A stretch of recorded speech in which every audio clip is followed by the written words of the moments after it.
All right, Israel latest. We don't have a lot for you that you have not heard if you're following the story. It's a slow roll in for the Israeli Defense Forces, okay? They're not blitzkrieging in. They're rolling in slowly, which is smart because collateral damage is what they have to worry about.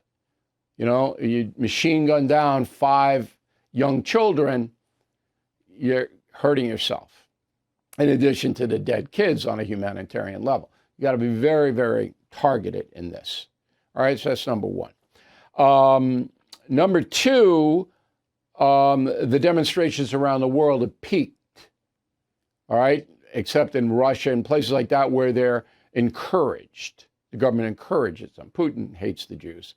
But what's really interesting is the United States presence in the Middle East, which is mounting. So there's 5 warships now, U.S. warships there. 3 in the Red Sea. Look at the map. The Red Sea goes up to southern Israel, does not touch Gaza. But the warships are there because they can easily hit targets and block missiles.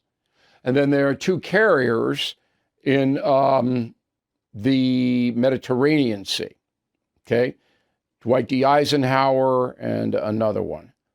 So those are being positioned. Gerald Ford is the other carrier. So planes, U.S. planes, can do damage if they have to. And it's a warning to Iran in particular. So Iran starts to do anything, bang. Israel will take care of them, then they're capable of that. But the United States is there as backup and to evacuate people if necessary. Okay, the ceasefire people in America. Fascinating story. So I asked my producer over the weekend, just find me one person advocating a ceasefire between Israel and Hamas. And we want to bring them on, the No Spin News, and talk. We called about 50 people, mostly academics. We didn't want nuts, okay? We wanted people who are currently employed at universities or think tanks or whatever it may be. So MSNBC could get 50 out of 50. Every person that we call would go on MSNBC, but nobody would come on here. 2 reasons. Number one, they fear me. They can't beat me in the debate. They know that. Because if there is a ceasefire, that means Hamas wins. There's no doubt about it. They get to keep all of their weapons, and they're not held accountable for the thousands of people they murdered, thousands of Jews. They win. And Israel shows weakness, which means there'll be more attacks. It's not like Hamas is going to go, oh, we're sorry, we'll never do it again. No. So anybody calling for a ceasefire has got to know that's a surrender by Israel. There was no ceasefire call for in the United States after 9/11. There was only radical loons, and they were marginalized. You didn't see them, didn't hear them. All right?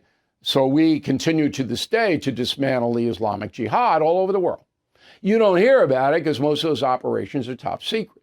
But we're assassinating the jihadists, and killing the killers takes you right through that.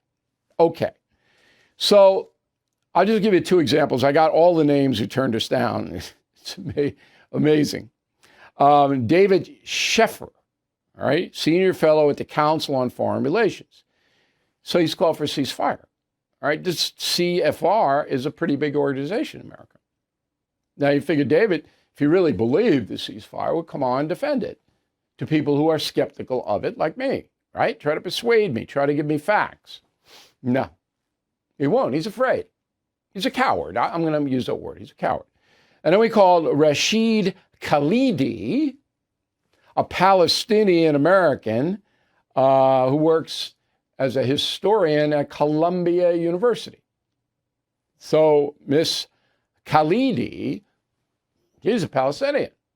She could tell me how they're persecuted and how Israel murders them. And no, she won't. But there's another reason other than fear of me. Remember after the George Floyd killing There were all the riots. Remember that?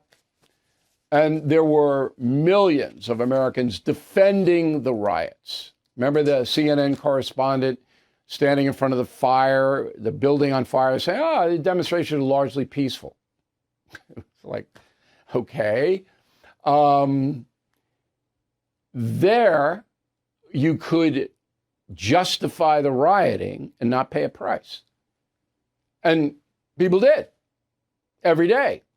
They justified violence in the streets to protest the George Floyd killing. And they went on television to do it. And there was no backlash to them, nothing. And very few rioters were held accountable. They weren't prosecuted. Their cases were dismissed. They weren't arrested. In some places, New York City didn't do anything. Everybody stood down. There was no fear, not as fear. This is the counterculture changing. The cancel culture coming back on the people who invented it, the progressives. This is what I read about in Killing the Witches, the cancel culture. Used exclusively up to this point to marginalize and destroy traditional conservative Americans. Okay? Now, if you get out there on television and you are anti-Israel, pro-Hamas, you're going to pay a price.